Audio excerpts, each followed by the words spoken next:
You can hear the prices long before you see the product in Delhi's crowded vegetable markets. Right now, consumers are disgusted with what they're hearing. Who's going to buy vegetables at such a high price, Mother Nirmala Devi says.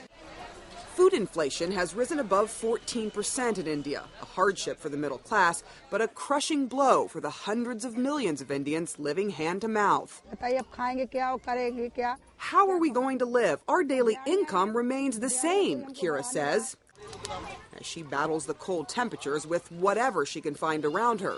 She lives in a New Delhi slum and managed to set up a tiny business on the pavement outside, while her husband works as a laborer. With an extended family of 5, they are among the estimated 450,000 Indians living on less than $2 a day. Now, skyrocketing food prices, some of which have nearly doubled in the past few weeks, are eating up every hope she had of being able to actually save some money.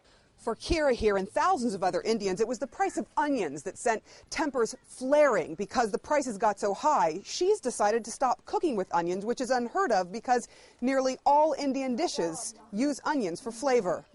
Onions are a powerful ingredient, not just in dishes, but in politics. Past 2 times we have seen the government being brought down because of rising onion prices. Mrs. Gandhi did it, and then of course the BJP government also had to face this sack at one time. That is why the government is now getting more worried. The current Congress party-led government blames unseasonal rains for ruining crops and creating the spike. The government has banned exports and is even importing onions from its arch-rival Pakistan to try to stabilize prices. Still, some analysts argue it's hoarding and speculation by traders that is the main culprit sending prices artificially high, and that the government should come down hard on them. The feeling is that when you're in a free market situation, the markets will correct itself.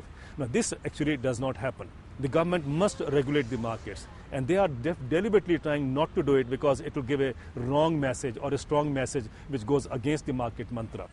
Beyond onions, prices are up for everything from tomatoes to milk. But India's finance minister said this week he hopes food inflation will fall by more than half by March.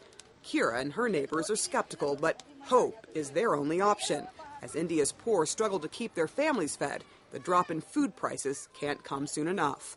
Sarah Sider, CNN, New Delhi.